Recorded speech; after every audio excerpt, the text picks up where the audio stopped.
بسم الله الرحمن الرحيم الحمد لله رب العالمين والصلاة والسلام على سيدنا محمد خاتم النبيين وإمام المرسلين.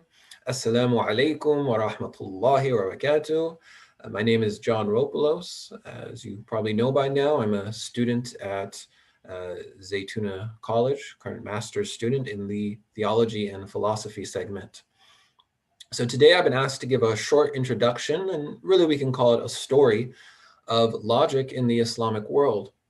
And this talk is, of course, brought by SIRAJUL, Qutadi Kerala, and the founder and chairman, Sheikh Abdul Rahman. السلام عليكم ورحمة الله وبركاته. أعوذ بالله من الشيطان الرجيم. بسم الله الرحمن الرحيم. والصلاة والسلام على رسول الله وعلى آله وصحبه أجمعين أما بعد. It is my great pleasure to invite all of the great teachers, academicians, young scholars, and our students from all over the world to attend Word Logic Day Talk. As a human beings, we often apply logic without knowing that we are doing so. Thus, to draw the public attention to the importance of logic and logic-related studies, UNESCO has proclaimed 14 January as World Logic Day. For us, logic is one of the basic tool to perceive the world, because logic is a spectacle that corrects our vision and it frames our world view. SIRAJUL organized this special talk to grab the public awareness to the logic and its role in building our world. I thank Brother John Paulus for having with us in this beautiful evening, and once again I thank and welcome all of attendees in this session. أشكركم جميعا وآخر دعوانا الحمد لله رب العالمين. السلام عليكم ورحمة الله وبركاته. بسم الله الرحمن الرحيم الحمد لله رب العالمين والصلاة والسلام على سيدنا محمد خاتم النبيين وإمام المرسلين. Assalamu alaikum wa rahmatullahi wa barakatuh. My name is John Ropolos. As you probably know by now, I'm a student at Zaytuna College, current master's student in the theology and philosophy segment. So today I've been asked to give a short introduction, and really we can call it a story of logic in the Islamic world. And this talk is, of course, brought by SIRAJUL, Qutadi Kerala, and the founder and chairman, Sheikh Abdul Rahman. Please forgive me if I mispronounce anything.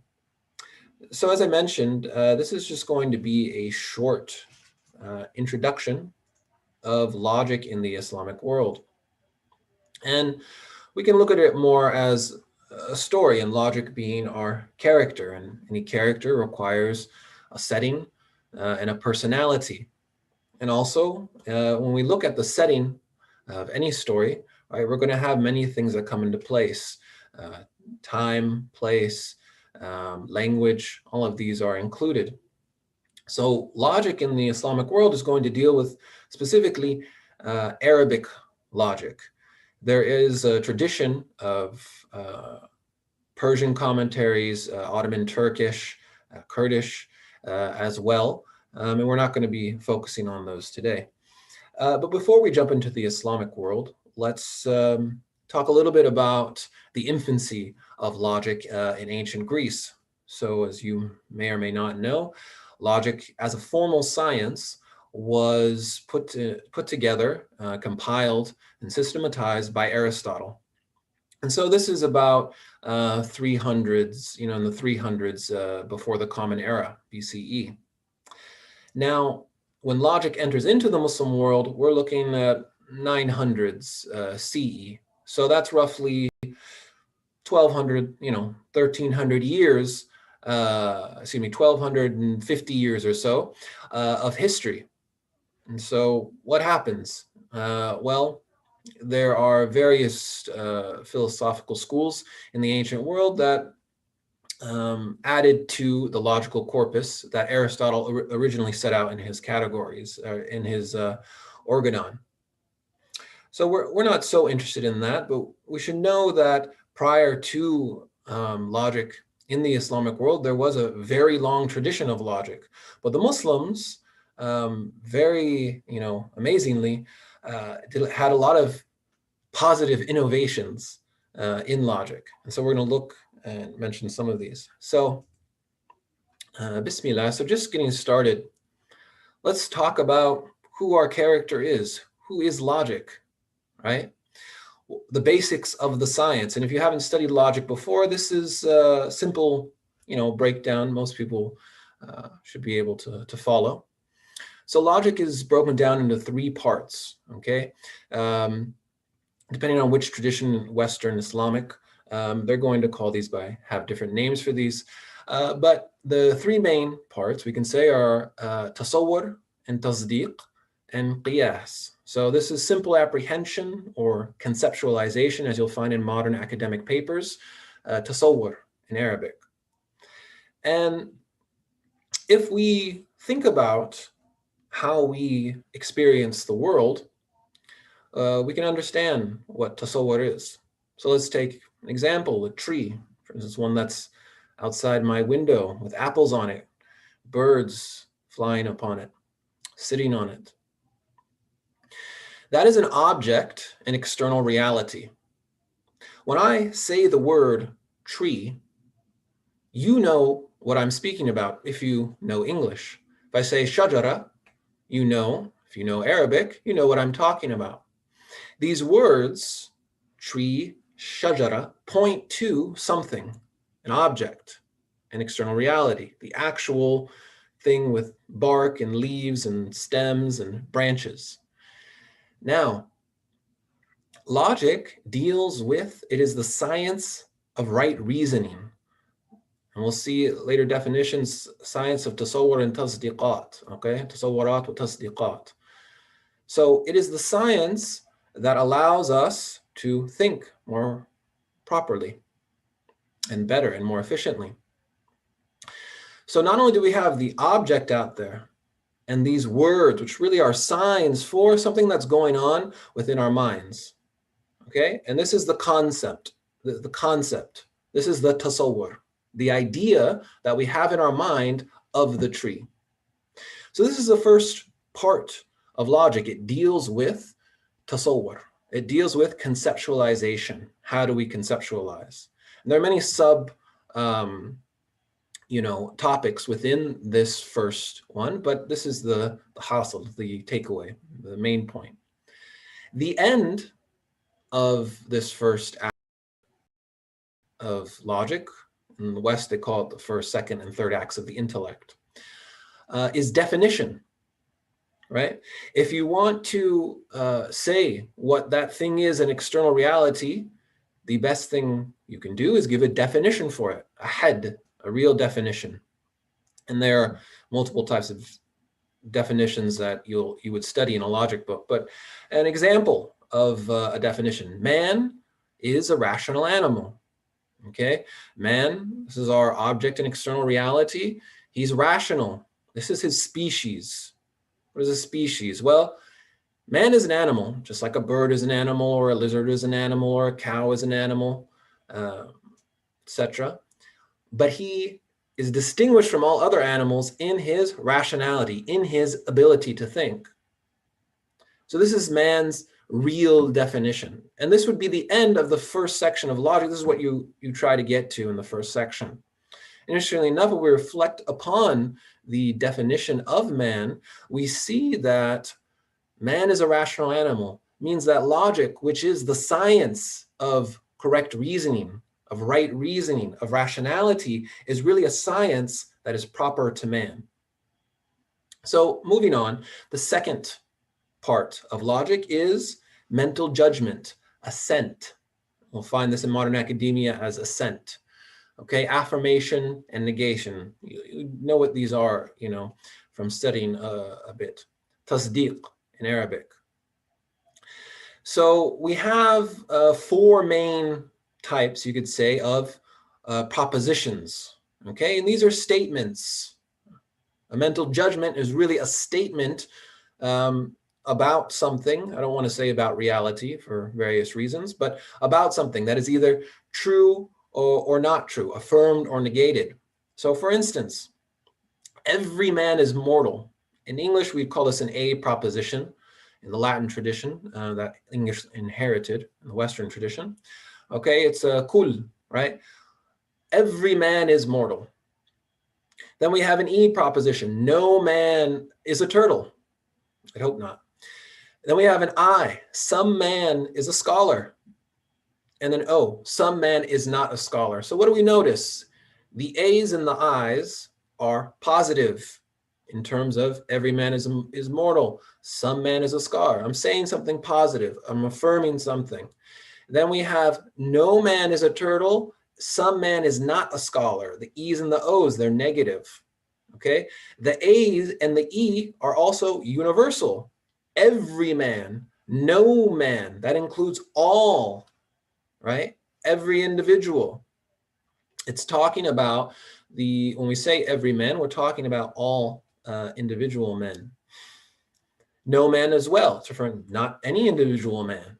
And then we have some man for the I and some man for the O. These are particulars. Okay, they're talking about at most, right?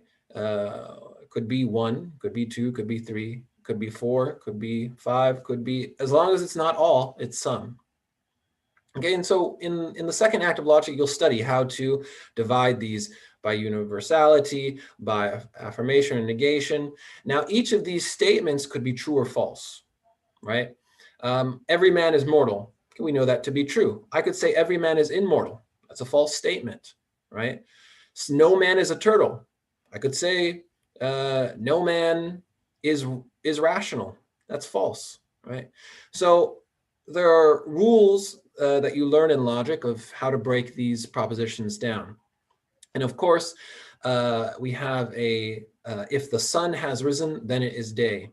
So these hypothetical propositions that become very important, conditional propositions that become very, very important in the Islamic tradition. And then we have the last section, syllogism, qiyas. Okay, this is where we put it all together. We put our tasawwarat and our tasdiqat together to form a syllogism, qiyas. Okay, and this is to be distinguished from qiyas in jurisprudence, which is analysis, or excuse me, analogical reasoning. So, an example: every man is mortal. Zayd is a man. Therefore, Zayd is mortal. If we read that, take a second. Makes sense, perfect sense. Why? Because there is an underlying system of logic beneath that. And this is how we think normally. You know, we don't, if we really reflected upon all the things that we do day to day, the different things that we think about day to day, we'll see that this is actually the structure of our thought. Now, as I said, this is the basics of the science. There's much, much more. But this is just the base. So we know, in a sense, who Mr. Logic is and what happens to him, okay, going forward. So, as I mentioned previously, right, excuse me.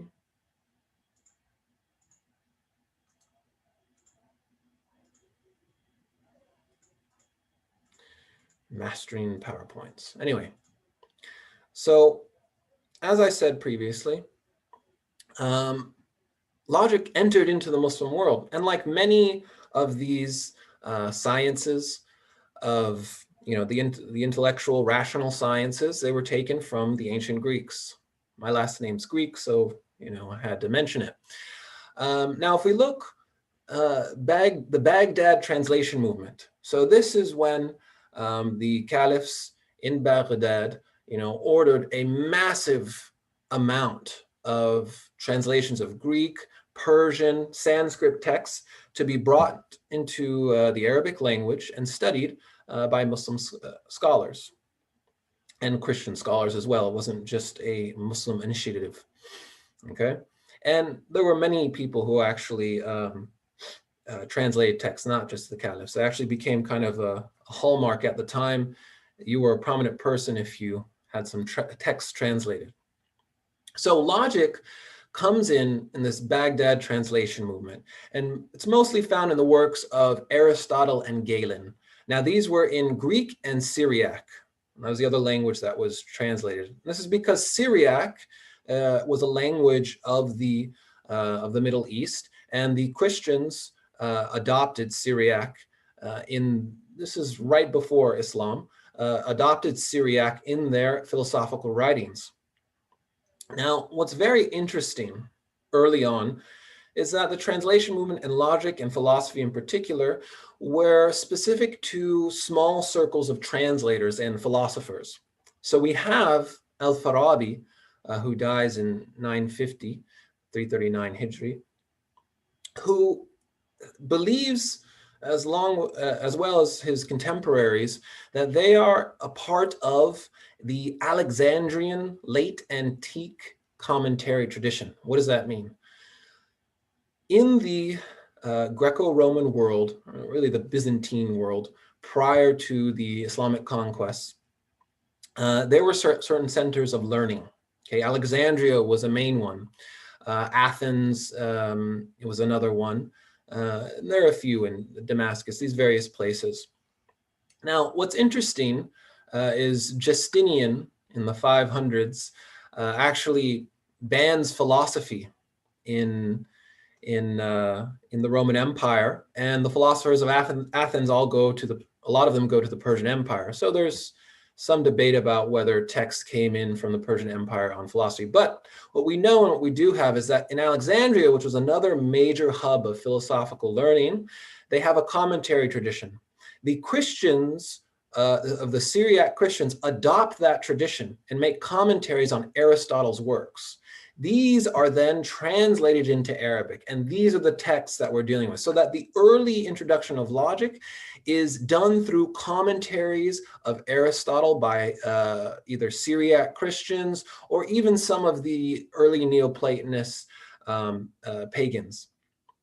Okay, so it's this, in Baghdad, you have this melting pot, you could say, of different traditions coming together. Obviously, a Muslim philosopher is going to have to look at these texts and see what can he take, what can he not take. Now, logic, we'll see there's not much that's by way of theology in its specific details, so you don't have to worry about it, and you can almost take it wholesale, we'll say. Now, early on, and we'll talk about it a little later, but there's a debate about whether logic should be incorporated into the Islamic world. And this is between Al-Farabi, really, and the grammarians, the logicians versus the grammarians, but really Al-Farabi is the one who makes the best argument against the grammarians. And so after Al-Farabi, who's kind of a commentator, really, we could say, on Aristotle, he writes independent works, but again, he's sticking primarily to the Aristotelian framework and the Aristotelian text. We have Ibn Sina, and of course, in philosophy, logic, Ibn Sina is huge. After Ibn Sina, nothing is the same in the Muslim world.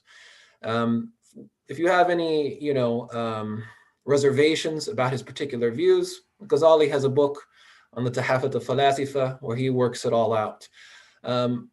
Whatever we think about him personally or theologically, we have to just admit that he's an important figure, and what he does for philosophical learning and rational sciences in the Muslim world is unparalleled.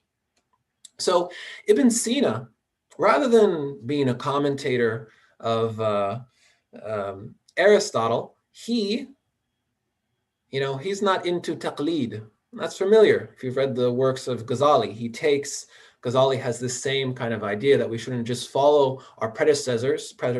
We have to actually critically assess the inherited views that we have.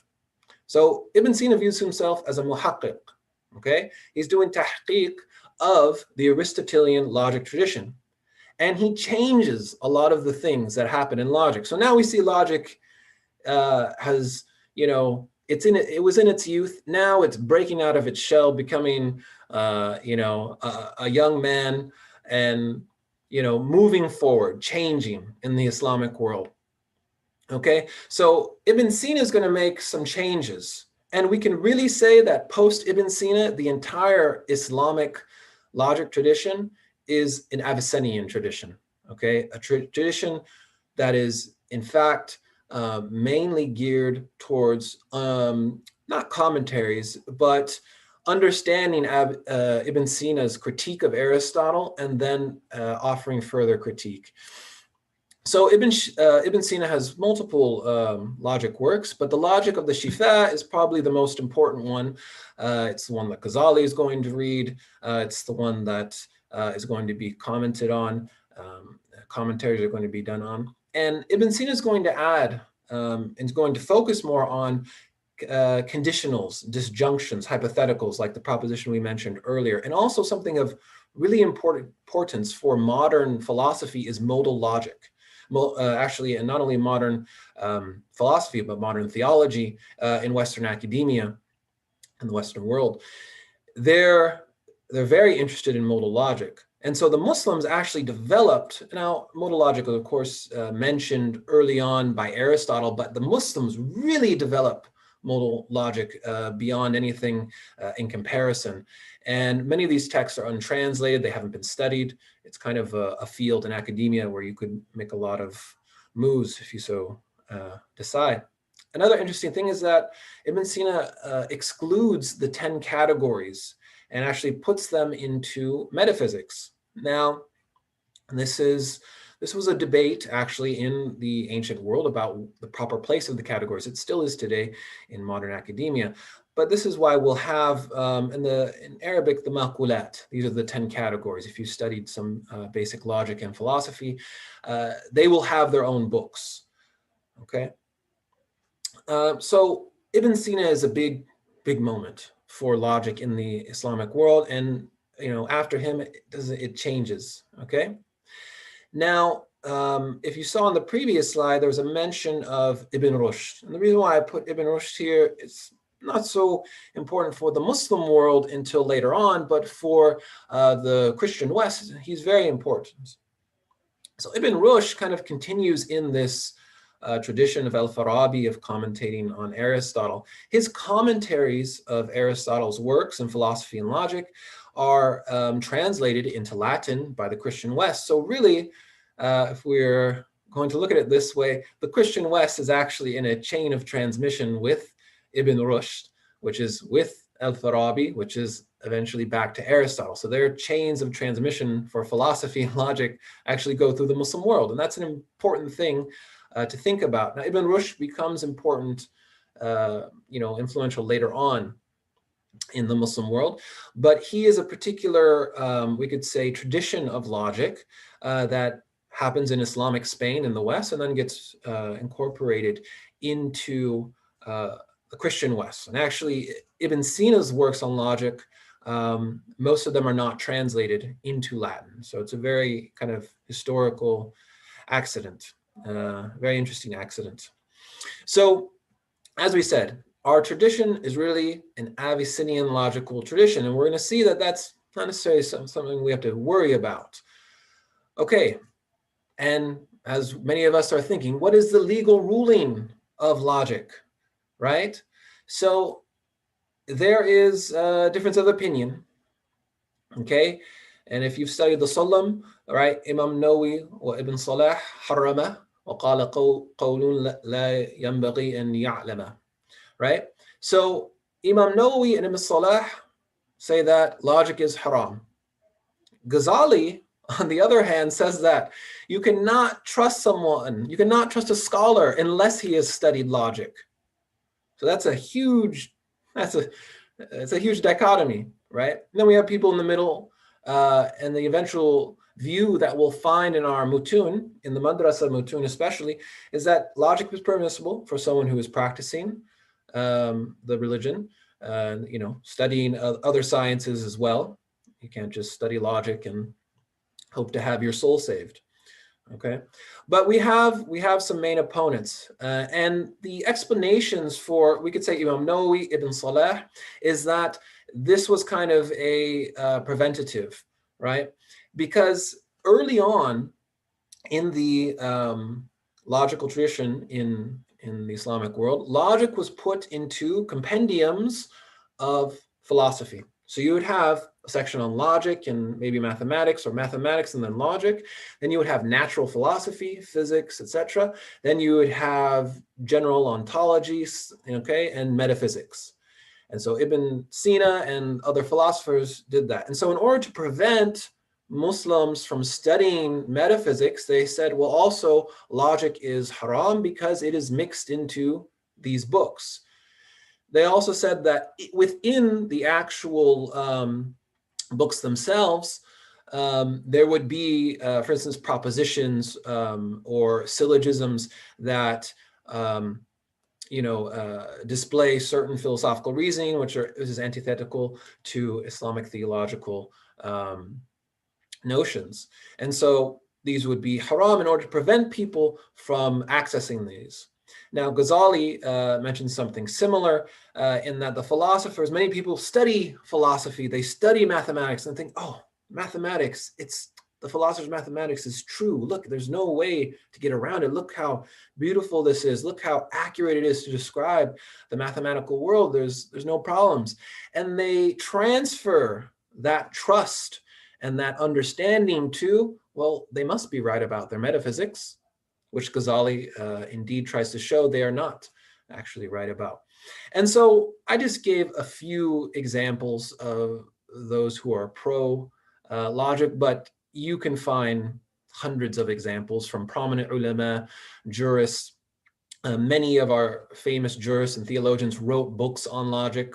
So, if they're writing books on it, it's not, wouldn't necessarily call it haram, right? And of course, we have As-Subki, Imam Sanusi, Zakaria al-Ansari, Sheikh al-Islam, Ibn Hajar al-Haytami. And then we have, again, on the against side, Ibn Taymiyyah, who offers a different argument. You can look at it if you so desire. And As-Suyuti, which was a kind of strange later, condemnation of logic. But we can say really up until our time, logic was across the board, everyone's pro-logic. Now, whether that's pro-logic for every little detail in logic, that's up for debate.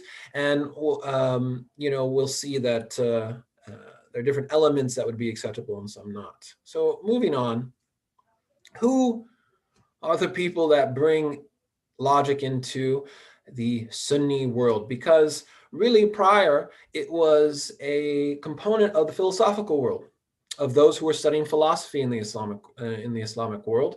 And these weren't necessarily Sunni scholars. Sunnis very early on were apprehensive about introducing philosophy and logic into the tradition. Well, we can thank Ghazali, okay, who writes a number of books on logic and makes the argument, as we mentioned, that you cannot trust a scholar who has not studied logic because, as we saw earlier, this is the science of right reasoning, okay? Now, he also incorporates in the beginning of the Iqtisad, right? Ghazali mentions, I think it's 3 or 4 types of argumentation that he's going to be using. And 2 of these are straight from logic. He just gives them a different name because that's what the Sunni theologians were calling them. Now, let's take that in consideration. As I mentioned earlier, if we reflect on a syllogism, we see that that's the way we think. So one could make the argument that though we didn't have the formal science of logic prior to the Baghdad translation movement, prior to Ghazali introducing it into the Sunni world, we were thinking logically. We just didn't lay it out in the same form. This is an argument that's made, and I think it's a very strong argument, but you can study logic and decide for yourself. So Ghazali makes the argument that, listen, especially those who study jurisprudence, the fuqaha, they need to study logic. It is very important. And so Razi, Al-Razi, we can say, he's the one who brings it into the tradition, because there is not a work of Razi's that you can, without syllogisms, without logic in it. I mean, he's using it in his usul, he's using it in his theology, his kalam. Okay, and he writes independent logical texts. Now, as we mentioned earlier, Avicenna, Ibn Sina, is not doing commentaries on Aristotle any longer.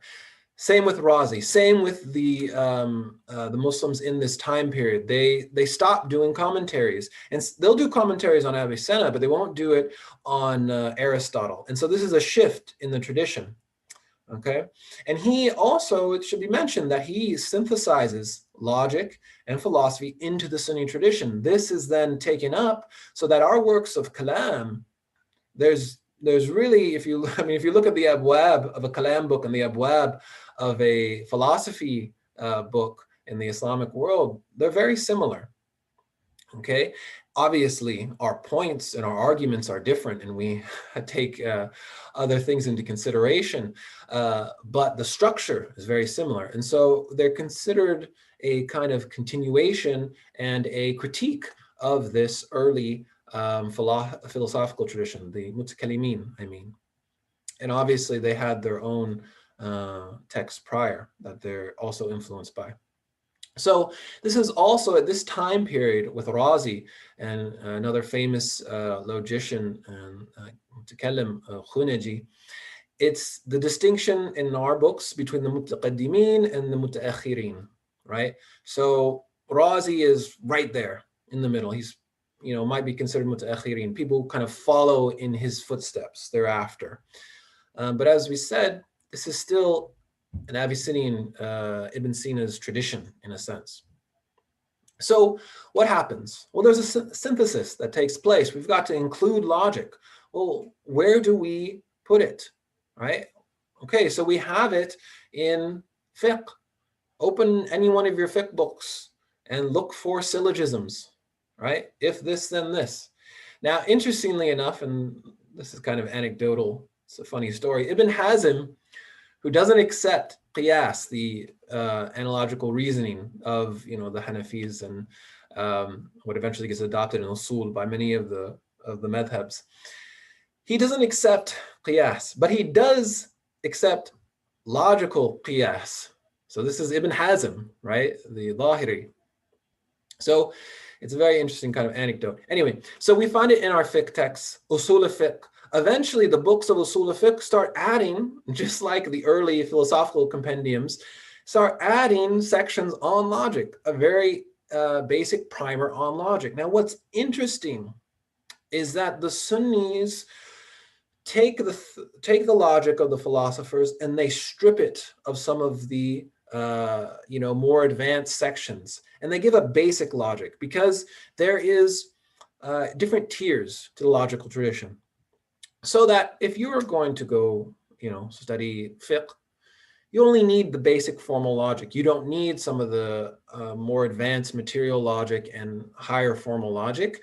That would be reserved for people who are studying kalam and usul al-fiqh, and reserved for those people who want to specialize in logic itself.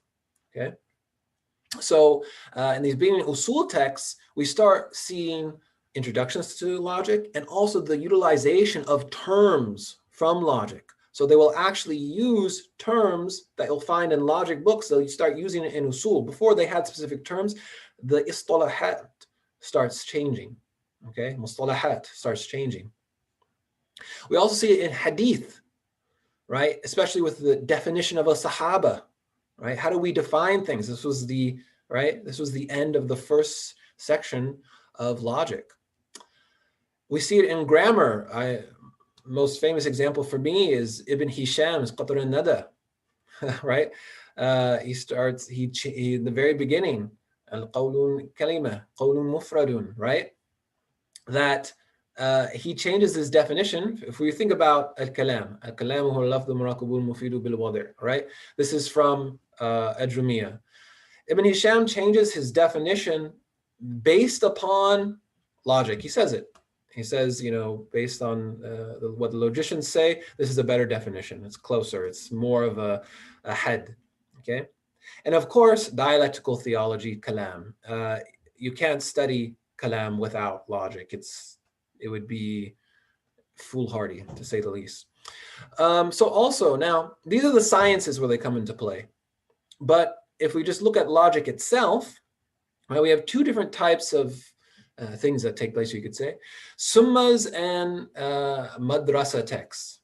So a summa is, I could take, for instance, I could compile all the sciences that I know together and put them in a book, or I could compile everything I know about logic, put it into a book. So in the 13th century to the 14th century, there's a lot of summas being made. Razi, these guys, many of them are writing them. But what happens is at the same time, roughly, we have mutun being compiled. And these, you might recognize some of these mutun, the Isagoji by Abhari, As-Sulam by Akhtari, and Ar-Risala Shamsiyya by Al-Katibi. Now, these are the main madrasa curriculum texts. Within, you could say the Arab world, it's a little different in India and also in the Kurdish and Turkish areas in the Ottoman Empire. But in the Maghrib, in Sham, in these places, it's these three are the main texts.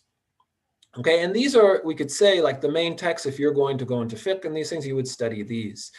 Now, what happens is there's a shift from writing these huge summas on logic to writing commentaries and super commentaries and super commentaries on, right, the Isagoji, the Sulam Risala, Shamsiyya, these types of texts. So we see post 14th century, mid 14th century, that there's a shift and people start doing commentaries. And this is, of course, because of political, social reasons. Madrasas become very strong. The curriculums become very strong.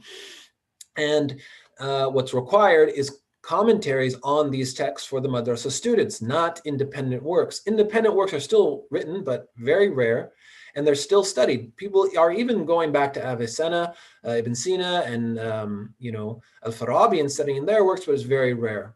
Okay. Now, after this, we can also say in the history of logic in the Islamic world that there develops separate traditions. And now this breakdown I've actually taken from a wonderful book by Khalid al-Ruwayhib, one of the better academics out there for the Islamic world. And the book is called The Development of Logic, okay, 1200 to 1800. So this is his chart here. And there, early on, we could say there's an Eastern Islamic tradition and a Western Islamic tradition, right? And this is 1350. So this is after the Sunni synthesis, we could say. Eastern Islamic tradition, Taftazani, Jurjani, Fanari, Dawani, they write works. These are well-known logic works.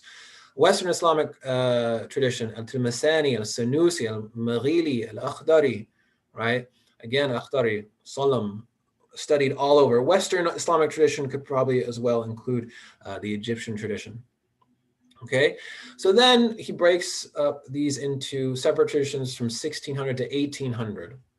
And there's a need for a lot of scholarship in this time, and especially in these regions, especially in the Indo-Muslim tradition.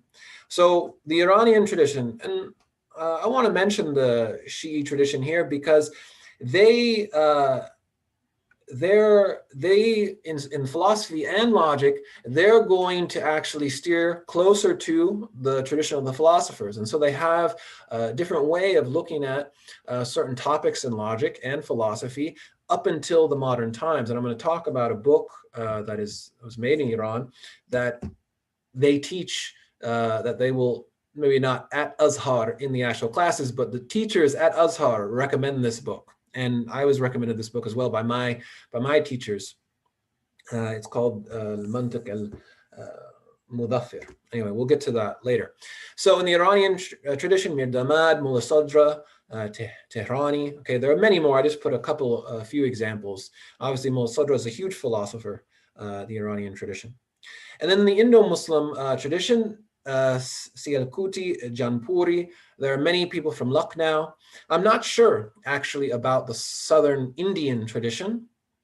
Most of this Indian Indo-Muslim tradition that was studied is based upon the tradition that was present in the Mughal Empire, and it's almost an extension, you could say, in some ways, of the Iranian and the Eastern Islamic tradition. And this is because, as we know, the Mughal Empire, they spoke Persian in the court, right? And so you have many Persians moving to the Mughal Empire looking for opportunity, many scholars. And so you have this independent tradition that actually influences Egypt. Okay, many Indian logic texts go on and are read, and there are commentaries of them found in Egypt. Okay, so there's new scholarship around this. This is a very interesting thing. Southern India, I don't know. I think that's up for study. Then there's obviously the Ottoman Turkish tradition, which was one of the last traditions to really study kalam and upper level mantiq texts, logic texts, to a high level. Yes, and of course, mantiq is the Arabic name of logic, hadn't mentioned. North African tradition. Okay, so this is the Maghribi. This is kind of tied into the Sunusi tradition in theology. These works, Al-Hilali, Al-Hasan al-Attar. Okay, there are many. And then a minor reference, Christian Arabic tradition, because the Christians, because of various political and social upheavals within the Muslim world, colonialism, of course, they start studying books of Western logic. Okay, and so their Arabic logic is influenced by Western logic at that time. Okay, so it's interesting. So these are general. These aren't madhabs. Okay, and these aren't separate schools within a school. These are just kind of regional commentary / text traditions, we can say. Okay, so that is the brief story, okay, of what happened with logic in the Muslim world. We saw that early on there was a debate, okay, and there was a debate actually between Al-Farabi and the grammarians, I wanted to mention, where there is this, well, Arabic grammar is fine. We don't need logic to actually think well. Arabic grammar is suitable. The logicians argued that no, logic is the language of the mind. That in whatever language you speak, you or I, it doesn't matter because we all think the same. That tree, when I say tree, the object that I say tree or shajara is the same within the mind. So logic is a universal language, a universal mental language, whereas these individual languages, right, are specific to culture, time, and place. Okay. Now, Al-Farabi eventually wins this argument, I think, because in the tradition we see, especially thanks to Ghazali, that and Razi, that logic is incorporated into the Sunni tradition. So much so that if you do not study it, you cannot study upper level texts in fiqh and usul and kalam, especially. But what about now? Well, because of various historical factors, we can say, and many of you know what those are, study of logic has fallen sharply, as well as with things like kalam and some of the more intellectual sciences. And there was a lot of reform movements that, as an answer to, why are the Muslims, why are we all colonized? Why is the Muslim world so backwards in terms of technological advance, and the West is so, like that. Oh, and there are multiple different, solutions to that. One is we're not, we need to be more radical and accepting more Western ideas. Others is no, we need to go back to the Salaf. We need to go back to the true heart of our tradition and do this. And the truth is probably somewhere in the middle, okay? But logic is not being studied. And this is kind of, if we think about it, dangerous. If logic is the science of right reason, then it behooves us, it is important for us to study it. It can only help us in what we think. We don't have to worry about, philosophical accretions that are, detrimental to our aqidah and our theology, because they've been worked out by Sunni theologians and logicians centuries ago. So we have to take that into consideration. We have to think about, is it important to study logic? I would argue, yes, of course. And you will see after studying it that there is a change. Okay, and we see, like as I mentioned, there's a lot of reform movements, especially in India and Egypt and these places. They took logic out of the curriculum. If they kept it, it was very minimal. Okay, they used to have, you'd study a few texts in Persian. They even took Persian out of the tradition. This is obviously in West and North Central India. They took it out of the tradition. They left, just a couple texts, but they used to study very high level advanced texts in both in logic and in theology and in philosophy. They even were reading Mullah Sodra, Amir Damed, and these guys. What happened to all of that? Okay, so it's a question that we should think about. So this happened in the madrasa curriculum. Also, here we have in Western academia, a lot of these scholars. Some of them are very good. Khalid Ruwayhib is a very excellent scholar. A lot of them are not very good, we can say. They haven't studied the basics of logic, and they've studied Western logic, and then they come in to study our tradition, and they're kind of, what would you say? Well, they look at it from a Western logical perspective, which is a different type of logic. It's predicate logic, and so they don't really understand a lot of times what's going on with our logic. And so it's important for us to get into academia and think to study our own texts and our basic madrasa texts, and then the more advanced ones, and then to get into the academic conversation if you're into that type of thing. Now, another thing I wanted to mention is that still, the Shia have continued their study of logic and philosophy, and some of the best works on logic and philosophy, I should say, the older Islamic philosophy, are done in Iran. So I have a book here, Mantiq al-Mudaffir.